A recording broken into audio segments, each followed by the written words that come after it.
word goes after the first word.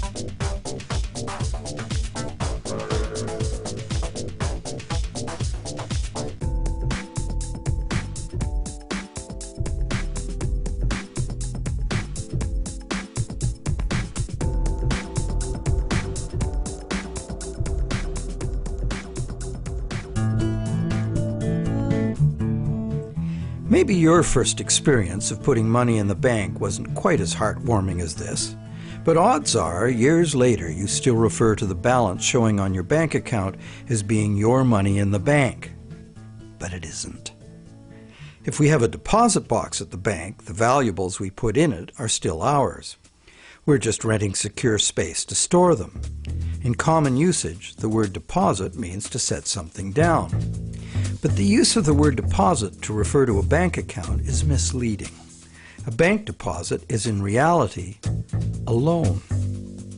What the amount in our bank account really indicates is how much money the bank owes us. It's a record of the bank's promise to pay us money, not the money we deposited itself. The difference is important.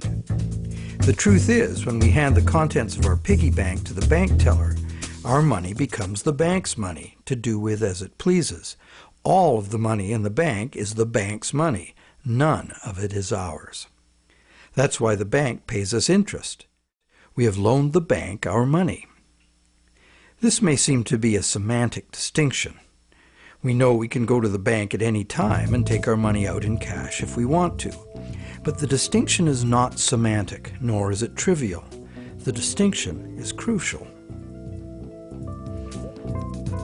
What happens in banking affects everyone, and yet few of us know anything at all about how banking really works.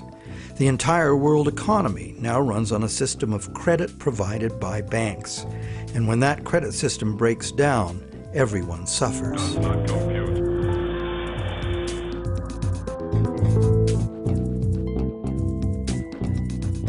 To make things worse, the explanations for these breakdowns offered by the experts never look at the root cause, namely, that other than cash and coins, which make up just 1 to 5% of money in circulation, all the money in existence today was created as the principal of a bank loan, with the banks requiring principal plus interest as so-called repayment. Not only does this make the existence of money entirely dependent on the existence of bank credit, it makes the system as a whole bankrupt by design, as total debits, principal plus interest, exceed total assets from the moment the first loan document is signed. As the global banking system staggers towards worldwide collapse, more and more people are realizing they can no longer ignore the realities behind banking as it is practiced today. Many have lost their homes and jobs due entirely to the unsustainable practices of moneylenders. It's time people understood money and the pressing need to fundamentally change the way it works.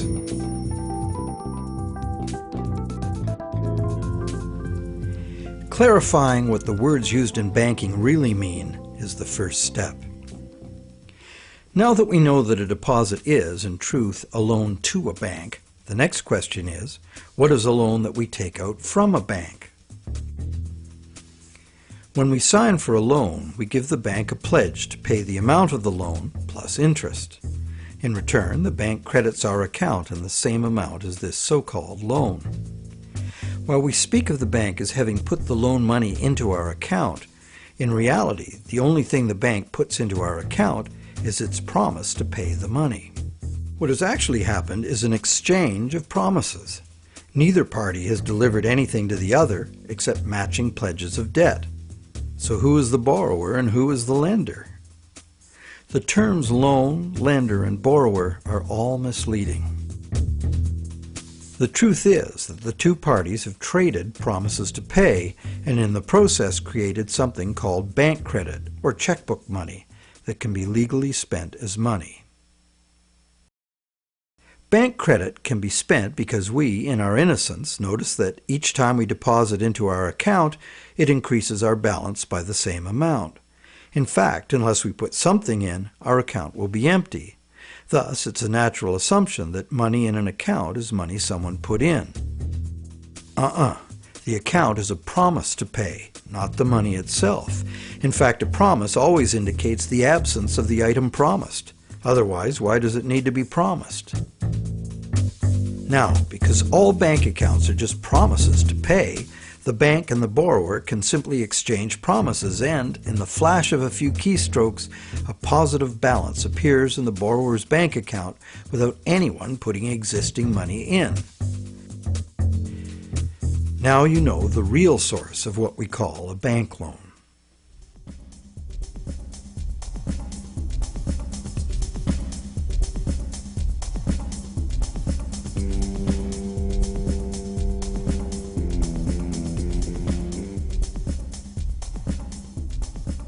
How different would it be if two parties just got together in a basement with a printing press and created new money that way?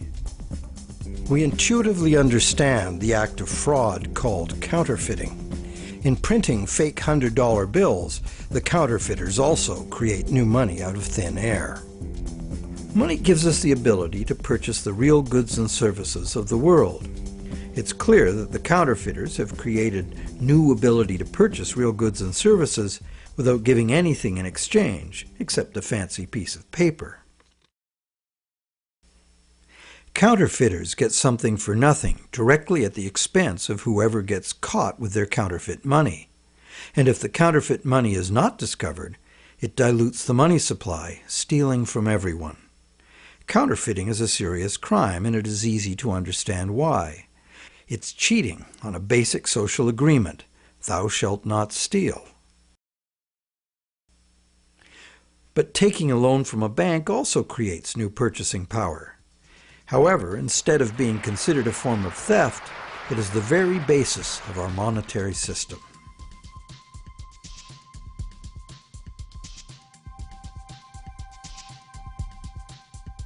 How did one form of creating money out of thin air become a crime and the other become standard business practice and the source of almost all our money?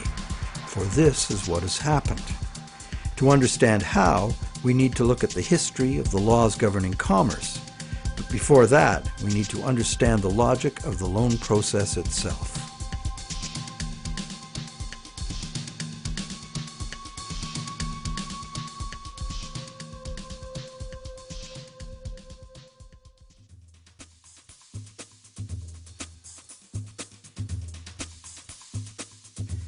The borrower wants to purchase an item, but doesn't have the funds to do so at the present time. However, the borrower does have confidence in having sufficient funds over time to pay both the original price of the item and the interest on a loan. So he goes to a bank to arrange a loan. The borrower is capable of making a credible promise of money in the future, but otherwise at this moment he comes with empty pockets. That's why he needs the loan.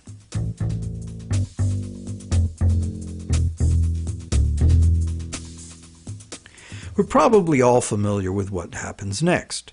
The bank gets the borrower to sign an agreement in which the borrower promises to pay the bank the amount of the loan plus interest, or, in default, surrender to the bank the object that is to be purchased with the loan. This is done countless times every day all over the world. But there's a problem. How can the borrower pledge as collateral something that the borrower does not yet own? If I wanted to borrow $10,000 from you to go on a luxury cruise to Europe, would you accept my neighbor's car as collateral? Of course not, because you know very well that I have no legal right to give you my neighbor's car, no matter how much I owe you. But if instead I promise to buy my neighbor's car with the $10,000 you lend me, the situation is different. You might agree to lend me the $10,000, believing I will buy the car and will pledge it as collateral for the loan once I obtain legal title to it. However, until the transaction is completed, your $10,000 loan cannot be secured by title to the car. This sequence of events problem could be very simply avoided. You could buy the car and then sell it to me. The bank could do it this way too. If the borrower commits to the bank to buy the item, why doesn't the bank just buy it with its own money and then sell it to the borrower on time payments at interest? Well, the answer to that question is also very simple. It's because the bank, like the borrower, has come to the transaction with empty pockets. The bank fulfills its part of the so-called loan transaction by creating an account for the borrower. The truth is, the so-called borrower has funded his own account by fraudulently pledging a car he does not yet own as collateral. And the bank, the so-called lender, hasn't put up any existing money at all. And, if all goes well, it never will.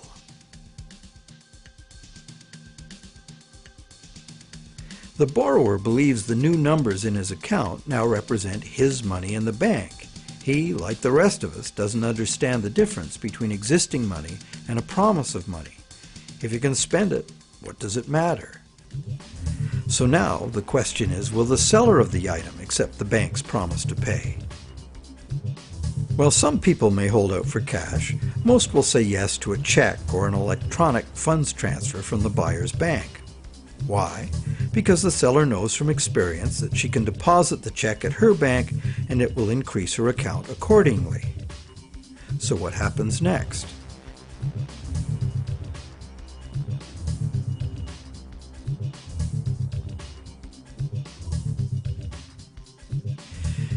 Well, obviously the buyer's bank now owes the seller's bank the amount of the loan. So you might be thinking, isn't this where the money comes out of deposits? The bank's promise to pay the borrower has just been transformed by the transaction into a promise to pay the seller's bank instead. So now the buyer's bank has to transfer some of its existing money to the seller's bank, correct? Yes, but probably only a small proportion. And over the long term, as long as the bank gets its fair share of deposits, the net amount of existing money the bank needs to cover its loans can theoretically be zero. How? Well, imagine first that the seller has her account at the same bank as the buyer. She deposits the buyer's check into her account. All the bank has to do to complete the transaction is reduce the buyer's account by the same amount it increases the seller's account. As both accounts are just promises, no existing money is involved in doing this. What is the end result? The bank has created bank credit for the borrower to the sum of $10,000. The borrower has bought the car that existed in the world of real things, and the seller now has that bank credit of $10,000. Thus, a brand new claim upon $10,000 worth of real goods of value was accomplished with absolutely $0 of the bank's or anybody else's money. On top of that, the bank gets to have all this so-called money paid back by the borrower's honest toil plus interest, or the bank gets the car. Magic like this is usually seen on stage. So now let's examine what happens if the seller deposits her check in a different bank. Won't that require a transfer of existing bank funds from the buyer's bank to the seller's bank? Perhaps, but it will almost certainly never be anywhere near the whole amount because, in effect, the banking system functions as one bank. To illustrate, let's add another transaction to this scenario. That same day, the seller's bank made a similar loan to a little old lady who bought a mega home theater system. The electronics store deposited her check at their bank. The electronics store's bank made a similar loan that was deposited at the original borrower's bank. And when all the various balances were settled, the banks didn't owe each other anything. And even if there were differences, they would have been just a small portion of the total credit created. So, at this point we can say that although banks don't actually lend out their depositors' money, as most of us imagine, they still need deposits to make loans. This is because banks need incoming credit from other banks to offset their own credit being deposited at those banks. As long as banks keep their outgoing credit balanced with incoming credit, they are free to make new loans and thereby keep creating brand new credit money. None of it will ever have to come out of the bank's pockets. The bank is free to invest its own funds in corporate and government bonds and whatever other instruments their charter allows. If one draws a diagram of it all, it looks like this. The interest governments and corporations pay the banks on their bonds is paid by us. We pay it as a portion of our taxes, and we pay it in the price of all the goods and services that we buy. And there is another thing passed on to us as well, and that's the risk that the bank will go broke and not be able to honor its promises to pay.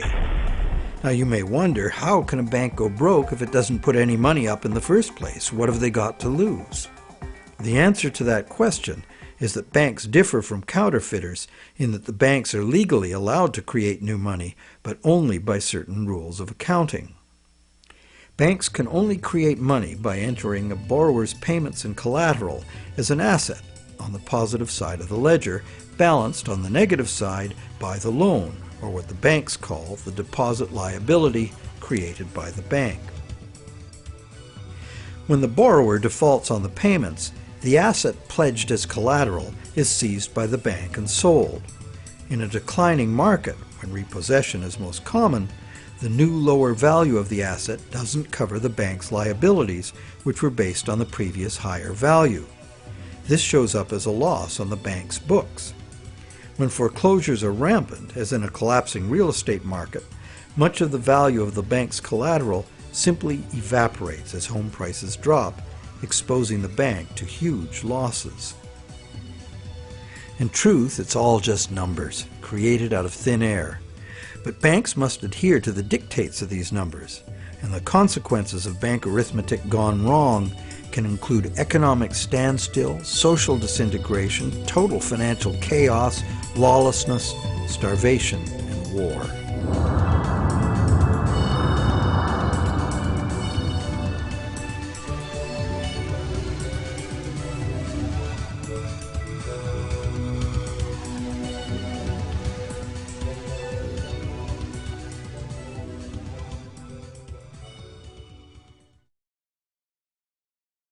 However, for the purposes of understanding the anatomy of a loan, we shall assume that the system is still functional, and all three of the loans we were looking at will get paid. The end result is that not $1 of existing money has changed hands, but $30,000 of new bank credit has been created and spent into the money supply, and each of the three banks gets to collect interest on $10,000 of it. Is creation of this brand new $30,000 really an act of fraud, like counterfeiting? The obvious difference is that the banking system is legal, regulated by government, and disciplined by the courts to follow the rules of accounting. Another difference is that there is no obvious victim, like the person getting caught with a counterfeit bill. Banks argue that the buyer and the seller both got what they wanted and agreed to, so where is the fraud? And if there was a fraud, who lost out? Well, to determine that, let us list who got what out of the deal.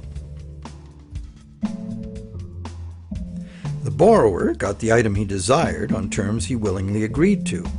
He may curse his decision later as he struggles to make the interest payments, or he may live happily ever after, thankful he got the loan. The seller got an increase in bank credit, which she's been conditioned since childhood to think of as her money in the bank. She's confident that she'll be able to spend it in turn, and she will. So, as far as the seller is concerned, she has been paid in full. She's happy. So who, if anyone, suffered as a result of the deal? Is there another party to this transaction we've overlooked? Well, there's also the bank that gets to collect interest on a promise to pay money. That's the business they're in and usually do very well by. And anyone else? Well, where did the car come from? It came from the world of real things. Natural resources, energy, and labor were expended to produce it. What if we consider the hidden party to be society at large and the natural world from which all things ultimately come? Because the brand new bank credit money didn't just sit there, it got spent into the general circulation in the real world. It's the real world that ultimately gets the new money in exchange for its car. This new money might stimulate new production, temporarily enlarging the economy, making lots of people happy. In fact, it often does, as most bank credit comes into being as a home mortgage, stimulus for the residential construction industry, a big provider of good-paying jobs. However, after its initial productive use, this newly created money will basically just dilute the money supply, reducing money's purchasing power by a very small amount. So, in contrast to counterfeiting, where the loss occurs to a specific victim, here the loss is borne by us all, because the real substance of the loan, the car, was extracted from the economy at large by a slight loss in the value of everyone's money.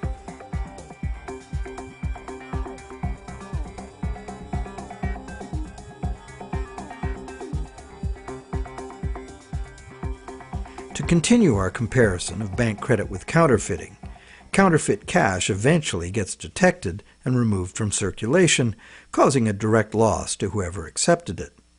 There is, of course, no guarantee of how much will be detected, nor any prescribed schedule for its removal. Bank credit is also removed from circulation over time because, as bank credit is paid back, the principal part of every payment is extinguished. Now remember that almost all the money in existence today is bank credit. Therefore, almost every dollar that passes through our bank accounts has a scheduled appointment to one day be paid as a principal payment on a bank loan and cease to exist. On top of the principal are the interest payments, which will become bank income, much of which will be recycled into the economy as interest to depositors and other bank expenses. So it's not immediately apparent that there's a loss to someone as a result of bank credit being withdrawn from circulation the way there is with counterfeit cash. But if we look closer, we find an interesting situation.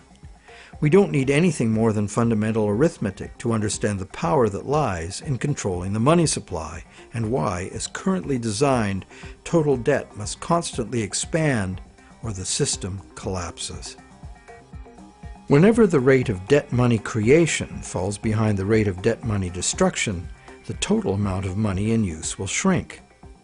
This is called deflation because the money supply is shrinking, like a deflating balloon. The result is less money relative to the goods and services available. With less money around to pay for them, the price of goods and services go down. At first, this sounds like a good thing, and it could be, if money were not created as debt at interest. For anyone not in debt, deflation would be like a general dividend on money, paid in goods and services of our choice. It would be as if money were the people's stock in their own prosperous company, their nation. People wouldn't have to demand a pay raise. If a nation were more productive as a whole, thus deserving of a raise, everyone would benefit automatically by having their money buy more. However, this is definitely not the effect deflation has in a system where money comes in the form of interest-bearing debt. More than 95% of all money currently in existence is in the form of debt to banks, promises to pay with interest added. And as we have seen, the principal is created, but not the interest. Due to the time delay between money's creation and its repayment and the recycling of interest earnings as bank operating expenses, most of us can keep up our payments while the money supply is increasing. However, if the money supply or total debt is decreasing, money becomes harder to earn due to its scarcity, and fixed payments become harder to meet. For those heavily in debt, the money shortage can become catastrophic.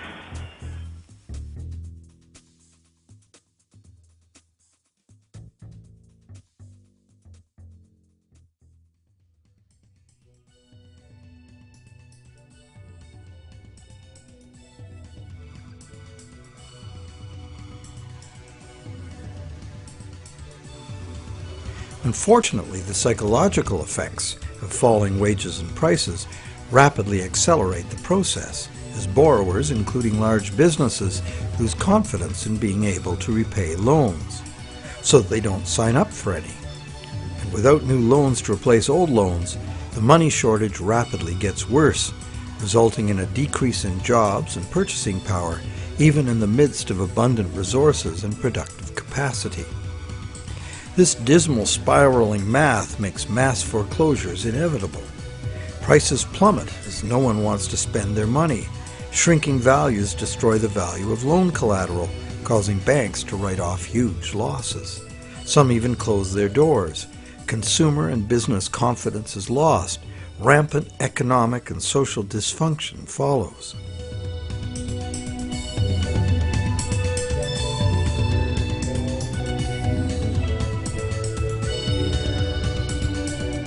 This disastrous spiral cannot be turned around unless the government creates new money itself or goes deeply in debt to private banks in order to create enough new money to reorganize and rejuvenate the economy. The most familiar example of this is the stock market crash of 1929. The psychological fallout of the stock market collapse resulted in less borrowing and thus less new money. The Federal Reserve did nothing to correct the resultant deflation, and by 1932 the money supply had been reduced by a third. Countless people were evicted from their homes because the money to make their mortgage payments simply ceased to exist. Then, in 1932, Franklin Roosevelt became the U.S. president. Roosevelt's New Deal set out to restore the economy by restoring the money supply. To counter the money shortage, Roosevelt borrowed from the private banking system. Factories started hiring again. But only when the war arrived, there's suddenly no shortage of jobs or funds available to do what was necessary for the war effort. It was the money expended on World War II that ended the Great Depression. The war also resulted in 50 million deaths worldwide and led to a new hostile international balance of power with its attendant arms races, mounting debts, and sweeping social and technological transformations.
The cycle of economic boom and bust is commonly called the business cycle, as if it were a natural occurrence like the hydrological or carbon cycle.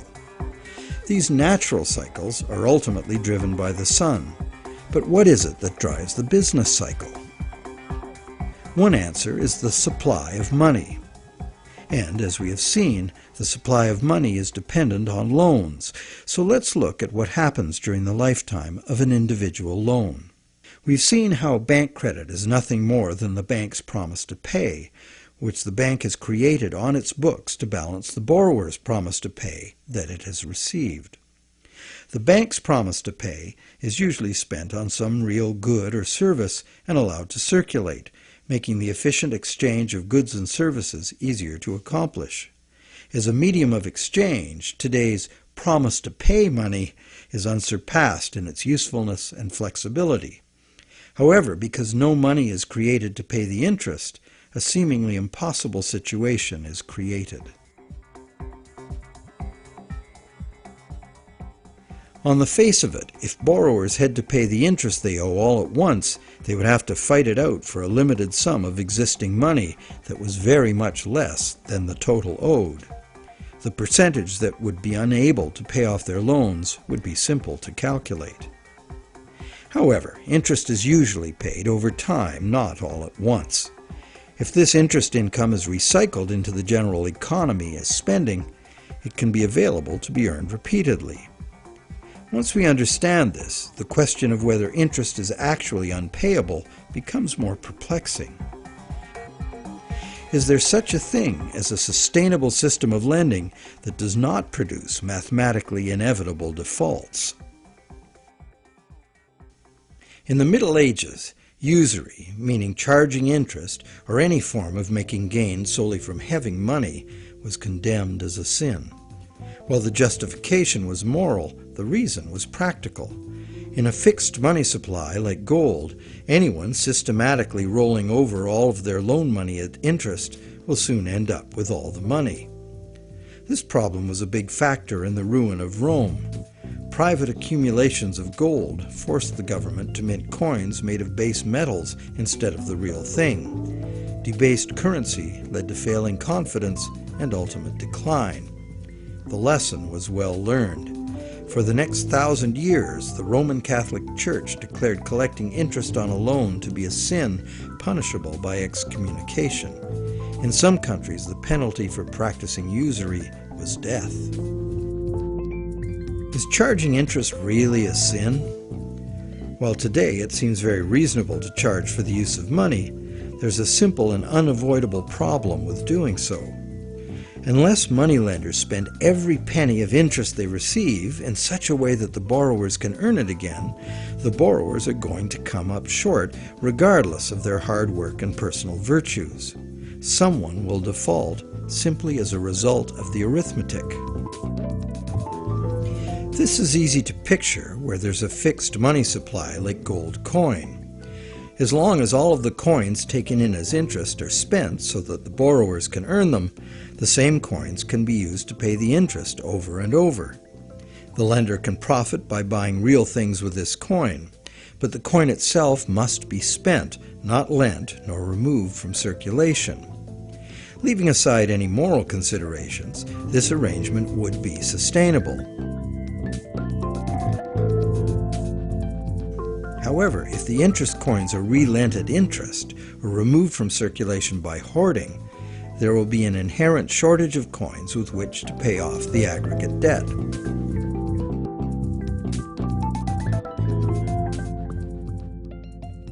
The situation is essentially no different in our current debt-based system.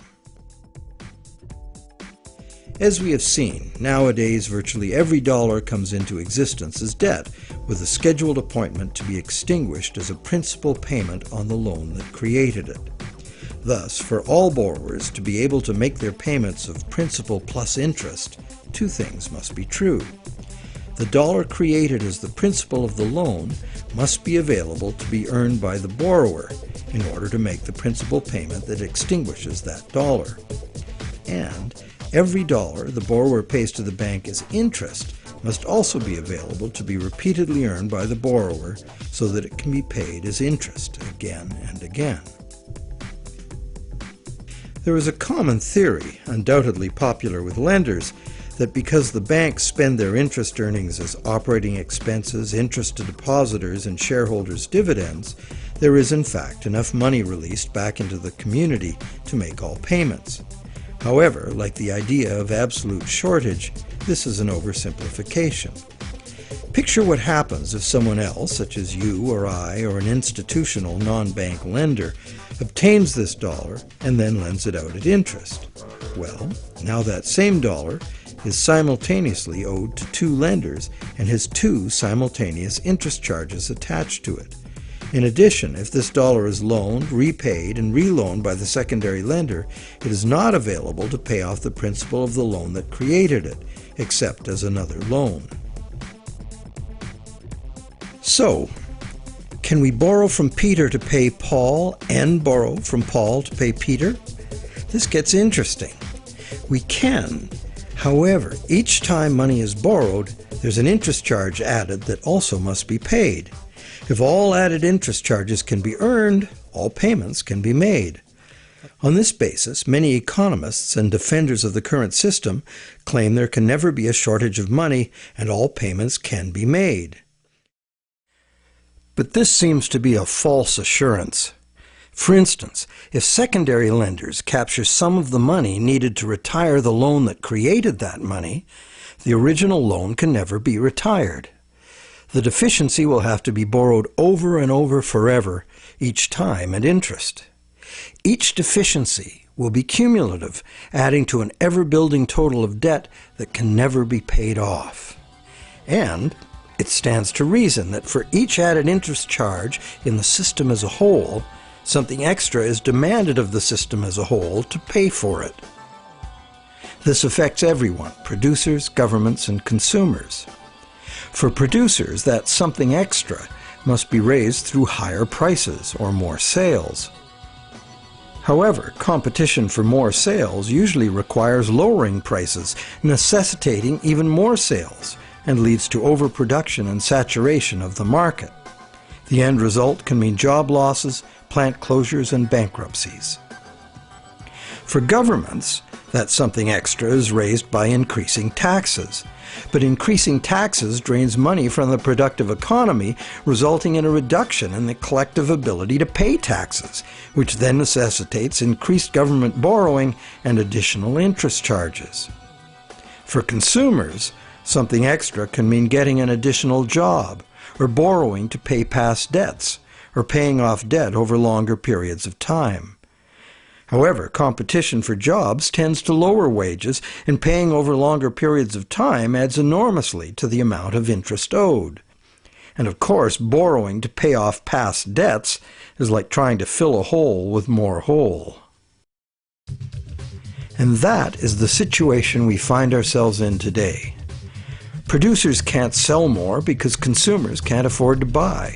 Governments are cutting taxes, not raising them, hoping to stimulate consumer demand, and consumers' real incomes are limited or even falling due to competition for a limited number of jobs. Therefore, any increase in the total amount of interest charges within the monetary system as a whole will result in a genuine shortage of money. This is because the real productive economy is limited by the availability of nature's resources. The productive economy exists to serve actual needs. It simply cannot keep pace with the demands of the artificial financial economy, which has an unlimited appetite for profit, and which operates with no regard for the natural limitations of the real world.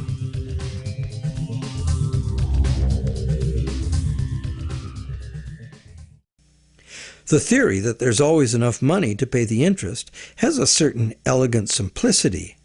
However, by the very nature of the assertion to be true, it has to be 100% true. This is impossible. For one thing, secondary lenders, who are not banks, do comprise a significant proportion of lenders, and they add their interest charges to money that already bears an interest burden. Beyond that, we have a cultural expectation. Everyone who has money expects it to generate more. Money that needs to be spent and made available to be earned by its original borrower is, instead, lent at interest or invested for gain. Therefore, we can conclude that the two conditions that must be true for all borrowers to be able to make their payments of principal plus interest and thus permanently discharge their debt, those conditions are not met by the current system. Nowhere in the current system is there any restriction on relending money that was created as a loan, nor is there any obligation upon banks to make their profits from interest available to be earned by borrowers, enabling them to extinguish their debts. Quite the opposite. Banks invest these profits to make further profits. And it's not just the banks that cause the problem. Anyone who takes their ball of money and starts rolling it like a snowball to make it bigger does so at the expense of borrowers who will not find that money available to pay their debts, except as more debt. And of course, those rolling the biggest snowballs pick up the most snow. As the saying goes, the rich get richer and the poor get poorer. Money needed by borrowers in the lower realms of workaday productive economics moves upstairs to play in the casino world of abstract financial profit, and that's a world where transactions are little more than gambling on numbers in an effort to achieve higher numbers. They have little or nothing to do with providing the necessities of life.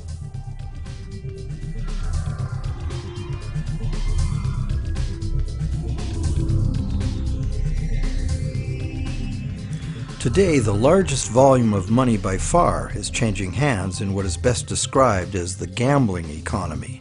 The foreign exchange markets, the derivatives market, and the rest of the financial instruments being played by banks and investment funds for as much profit as possible. For example, the volume of trade on the world's foreign exchange markets in just 1 week exceeds the total volume of world trade in real goods and services during an entire year. This money is in continuous play by speculators looking to make windfall profits on currency fluctuations. It exists, but only in the gambling economy. So how unpayable is the ubiquitous interest burden in actual fact? That could only be determined with certainty by tracking all the money in the world. With over 6 billion people earning, spending, borrowing, and lending, the world's money flows are at least as complex as the flows of the ocean. They are impossible to know. But the direction is pretty clear and simple, and it's the same old story. The rich are taking increasingly more money into the gambling economy, where ordinary borrowers have almost no chance to obtain it. And the only way the system can stay solvent is to create more money. And as money is created as debt, the only way to create more money is to create more debt in every way possible, including ridiculously easy credit for unqualified borrowers, massive government expenditures on security and war, and bailouts of insolvent banks.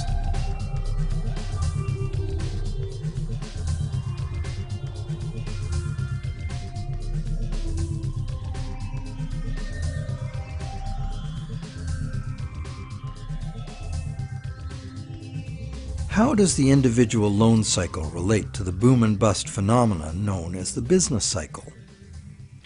The individual loan cycle can be described like this. First, there is economic stimulation because of initial spending. This is followed by inflation because new money basically just dilutes the money supply. And eventually, inflation is followed by deflation as loan repayments gradually extinguish the principal, removing that money from circulation. As long as the individual loan cycles don't match up, these cycles can smooth each other out. This creates a fairly stable money supply that leads to fairly stable prices, although continuous growth of the money supply is required, at least in part because, as you will recall, the money to cover the interest was never created. This is the model on which our economy is currently based. Avoiding deflationary spirals and keeping inflation at a level that doesn't upset people's apple carts constitutes the art of managing the economy, which is rather narrowly defined as achieving so-called price stability. However, a look at the purchasing power of the US dollar in real goods over the last century instantly reveals what this so-called price stability has really meant. The dollar has clearly lost almost all of its value, 96%, and is continuing to do so at a rapid pace. So price stability is not being achieved, and one hardly needs a degree in psychology to understand how human nature itself would turn the individual loan cycle into the collective phenomenon of the business cycle. The simple reason being that if one person sees great prospects and is doing well borrowing and expanding, others would have the confidence to do the same. Beyond the merely psychological effects, if one business is expanding on the basis of credit, Its suppliers and distributors will find it necessary to do so as well, or lose that business to someone who will.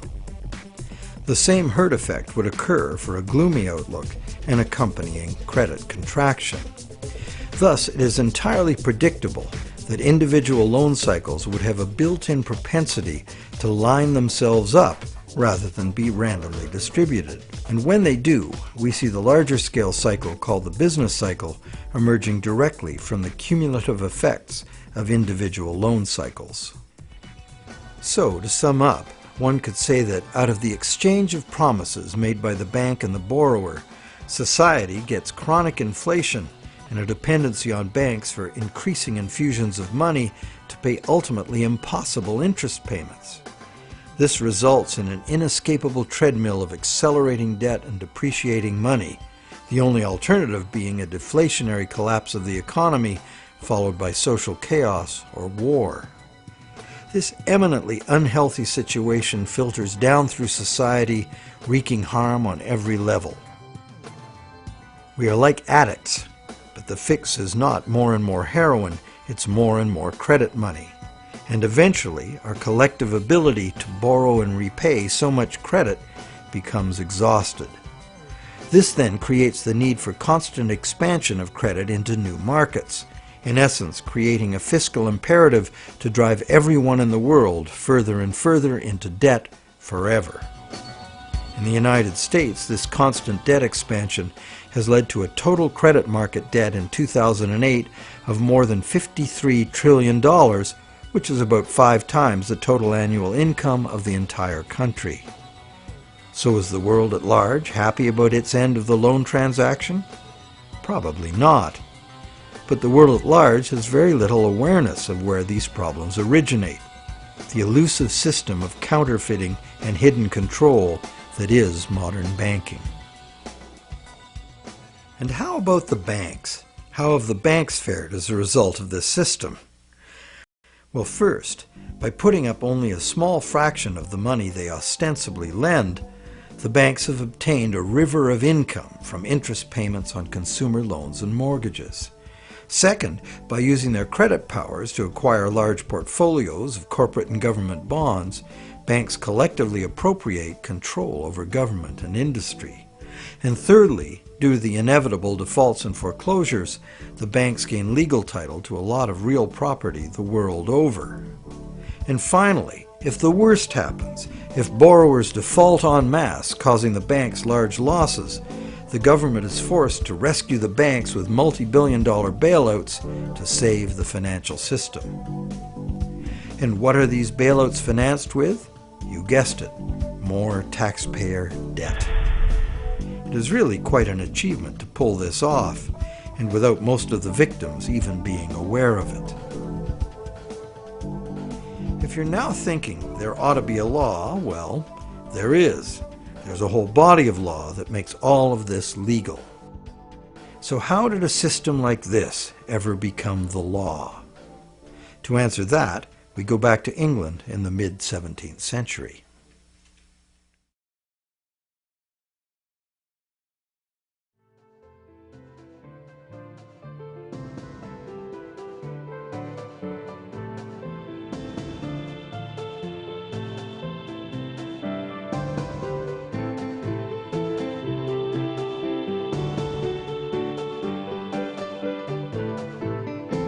With the development of better ships and the new explorations they allowed, trade was expanding rapidly.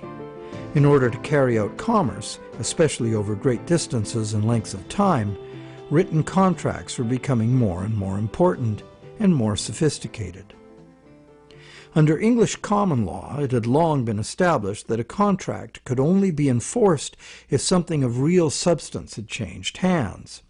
A transfer of goods or rights in property was the real stuff of the exchange, and that was what the court would evaluate for fairness, not just the words on the document. A contract under which there had been no exchange of consideration, meaning real goods or rights in property, was deemed to be empty and was therefore not enforceable by the court. So, a contract in which a borrower, say, pledged a car he does not own in exchange for a bank's promise of payment would not even qualify as a contract. No common law court would enforce it. As well, in the event of a dispute over a contract, under common law, only someone who had actually provided consideration to the transaction, in other words, only someone who delivered the goods, had the right to sue in court for fulfillment of the contract by the other party. This right was not transferable to a third party.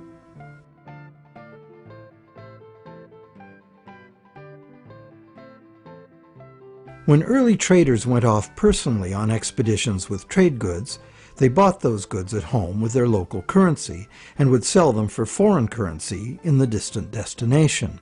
They would then buy foreign goods with the foreign money, bring those goods home, and sell them for their local currency. Pretty simple. But as trade became more sophisticated, traders became more inclined to stay home and just hire ships to carry out deliveries. This gave traders the freedom to import cargoes of foreign goods from different sources than the destination to which their home goods had been exported. Thus, a problem was created. The exported goods had been paid for with foreign coin, the value of which needed to be spent somewhere else. Moving money as coins entailed a high risk of theft, as well as the near certainty of partial loss by currency conversion in a different land. This problem of payments from a distance was overcome by the use of bills of exchange. A bill of exchange was a signed order from the payer to an addressee demanding that the addressee pay a certain specified sum of money to the person identified as the payee. These were secured by signature, and they could not be acted upon in court by anyone other than the original parties. Thus they were of no use to a thief or any other third party.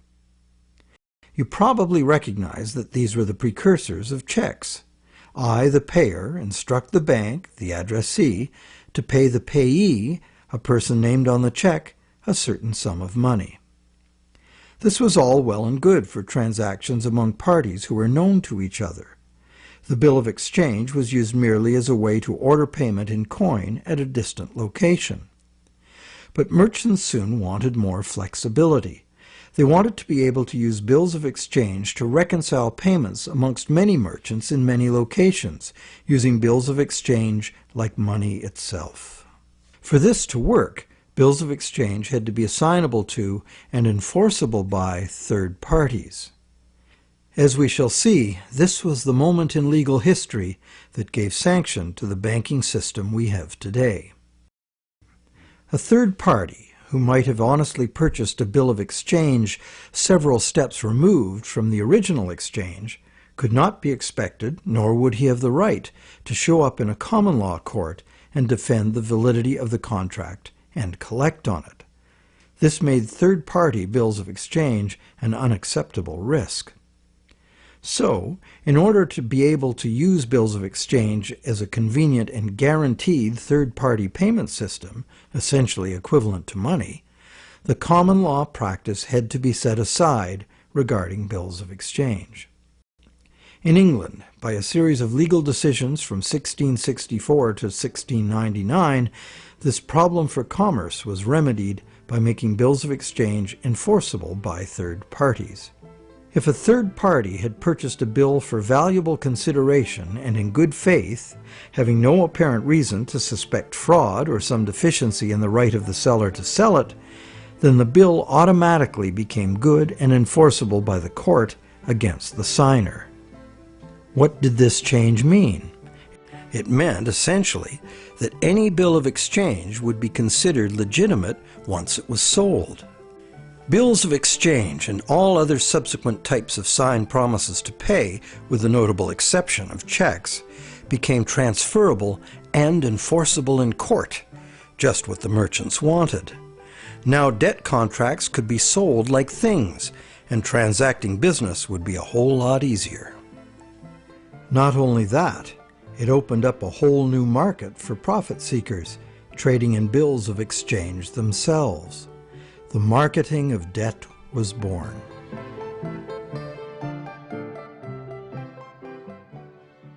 The change in the law had another effect as well. It made it possible to trick or even force a person into signing a legally binding promise to pay, and then, if that promise were purchased by a third party for real consideration and in good faith, it would be enforceable against the signer in court. Ultimately, this became one of the foundational principles of the Uniform Commercial Code, which governs the conduct of business in the United States, and by extension, in most of the world.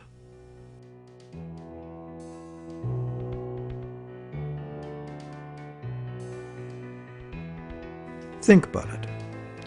If we buy a stolen laptop from a guy on the street, we're guilty of receiving stolen goods, a criminal offense.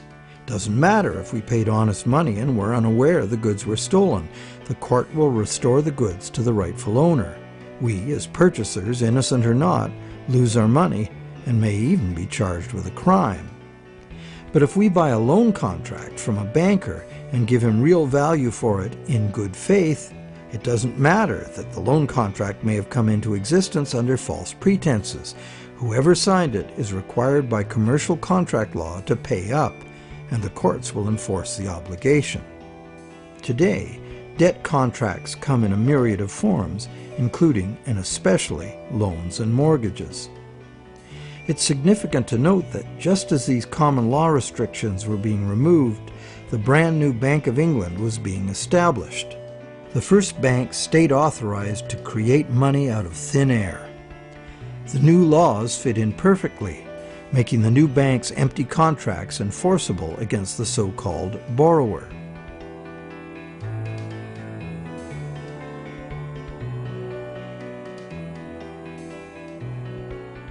Those who have discovered the true nature of their own bank loans and have attempted to challenge the validity of their debt contracts in modern courts have discovered to their dismay that this commercial contract law is still the bedrock defense of money as debt. The bank will have sold the original loan agreement to a third party for value, and even though that third party is often just a sister company of the bank, all that matters to the judge is who possesses the document, what it says, and whose signature is on it. The bank's failure to inform the borrower about the true nature of the loan contract and the absence of any actual money loaned on the bank's part is not relevant.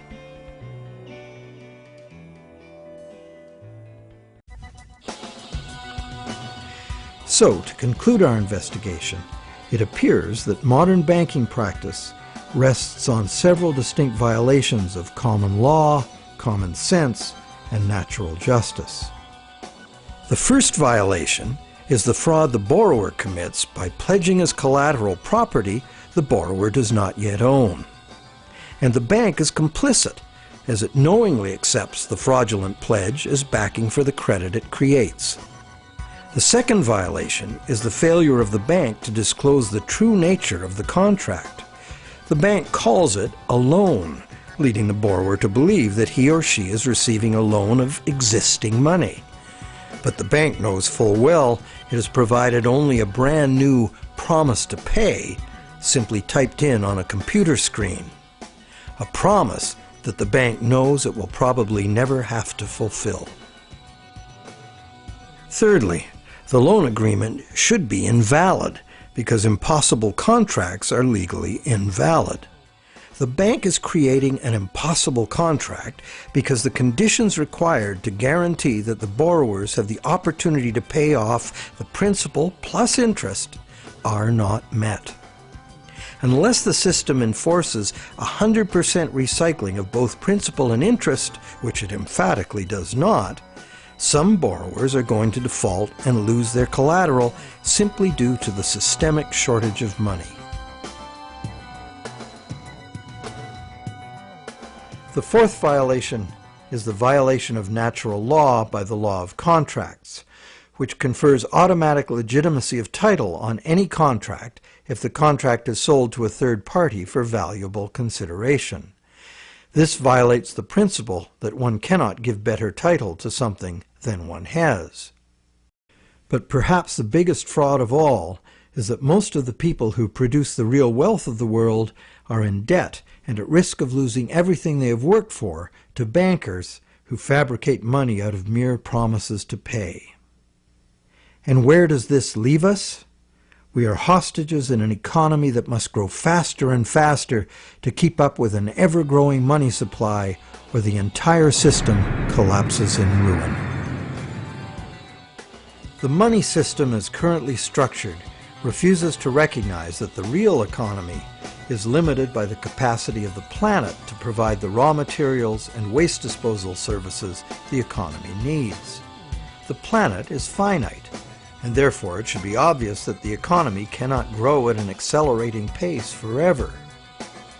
Our current money system runs like the bus in the movie Speed. It could not slow down, or the bomb planted on the bus would go off. And our situation is even worse, because the rate of debt creation must forever accelerate, or the entire economy crashes. The notion that infinite, perpetually accelerating growth is possible is the great fallacy of modern economics. It is a fatal delusion born of greed. An economic, social, and environmental crash of unprecedented proportion is surely inevitable, and this monetary system is utterly and hopelessly incapable of adapting to it.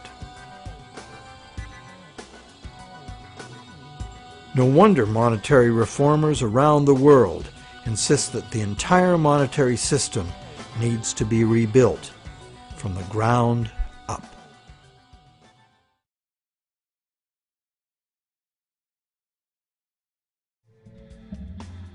So what is the solution?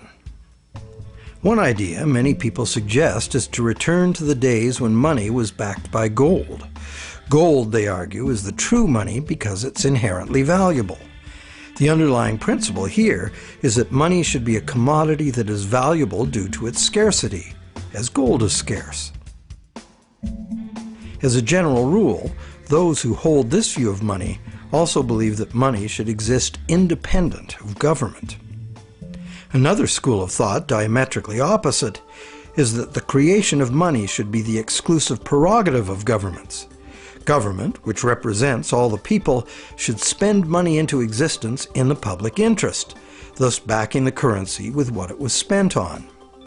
Having taken back the power to simply spend money into existence, government would never need to go into debt or pay interest. Of course, government spending without limit would result in a worthless currency. To prevent inflation, money would also have to be extinguished.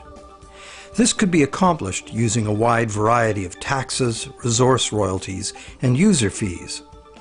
Government spending and government taxes would, therefore, be interdependent and would equal each other in a perfect equilibrium. However, the goal of taxation would be to achieve price stability, as the government would have no need of tax revenues in order to operate. Over the centuries, both the gold-based system and various government credit money systems have been used, with the gold-based system prevailing well into the 20th century. This wasn't because government credit money didn't work. It did within the country itself, where it was accepted in payment of taxes. But until the invention of modern currency exchanges, international trade had to be carried out in gold. In addition, gold has had an almost supernatural fascination for humans for a very long time. We've been conditioned for millennia to think of money in terms of portable inherent wealth, as in gold coins. However, this is not the only way to think of money, nor in the era of runaway debt money is it any longer accurate. Money is, at its root, an idea that humans invented in order to turn simple subsistence into complex civilization. It's the development of money that made possible specialization of labor and the indirect exchange of goods and services.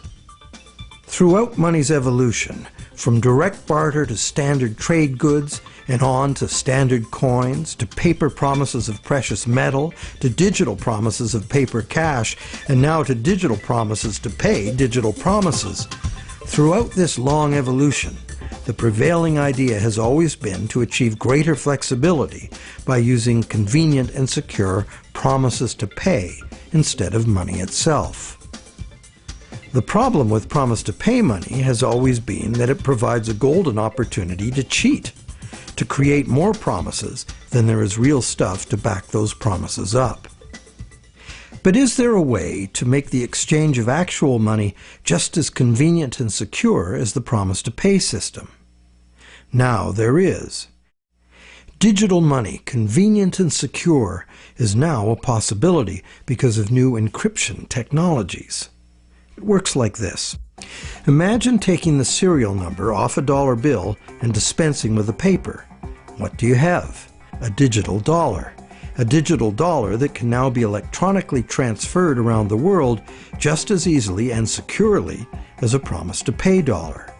However, and this is the big however, the digital money, while being entirely electronic, is also like a metal coin. It can never be in two places at once. Thus, the multiplication of promises can be prevented by insisting on actual payment in cash, paper or digital. We don't even need to keep this digital cash in a bank, as it provides its own safekeeping and can be transferred by internet.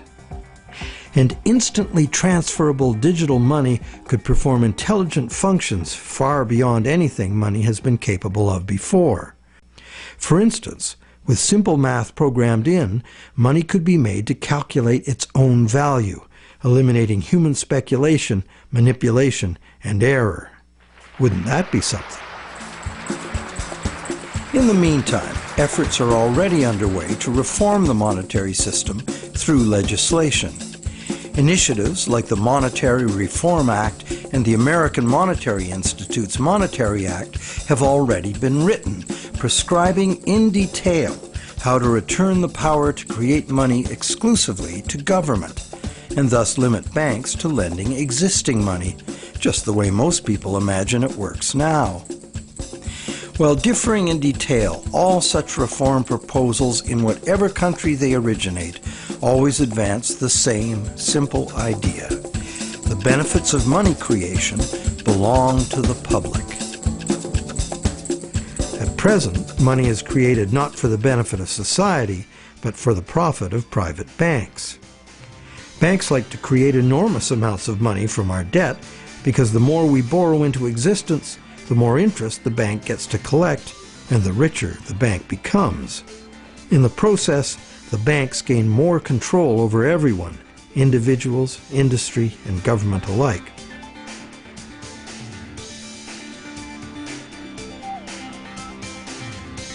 Abundant money too often leads to speculative asset bubbles that make insiders rich. But as we have witnessed, these bubbles inevitably burst under the unbearable weight of ever-increasing interest demands. The losers are many, including governments. Already burdened with huge debt and shrinking revenues, governments are forced to add trillions to that debt in order to rescue the banks that are the cause of the problem. Otherwise, we would have no money system. It's an absurd situation, and a tragic one, considering that government could instead create the money itself and spend it interest-free on infrastructure, education, or universal health care. And most of that debt-free money would enter the economy as wages, circulating through all levels of society for everyone's benefit. This kind of abundant money would fund a reinvigorated, productive economy in which the savings of the people could fund honest loans of real existing money. At its root, money is a means by which we exchange real value. Without real value in the world, money is nothing. As we have seen, it's the real world that makes the loan, not the bank. We, the people, in conjunction with the material blessings of the natural world, are the source of all real wealth. Therefore, money creation and its benefits belong to the public, not to private bankers. And what about interest? As we have seen, interest poses an arithmetic problem. And it's a problem that can only be solved in three ways. 1, defaults and foreclosures. 2, perpetual growth of the money supply. Or the preferable and only other solution, 100% recycling of interest as spending. But such full recycling could only be accomplished by nationalizing the banking industry in the public interest. For example, interest earnings from public service banking could be paid to all as a citizen's dividend. Or it could be used to fund government in place of taxes, as was done successfully in colonial Pennsylvania. And that's just one instance of a society that organized its monetary system differently. There have always been alternatives, and there are alternatives now. What the evolution of money really teaches us is that the real measure of money's value is, very simple, its usefulness as money. And there are several different ways to create useful money. For instance, money can simply be an individual's private promise to pay, a pledge of one's own product or service, as in such community currencies as the let system or time dollars. Thousands of these community currencies already exist in circles of trust where members can be counted on to honor the credit they issue for themselves. And such community currencies can be a lifesaver in the event of a catastrophic collapse of the conventional banking system.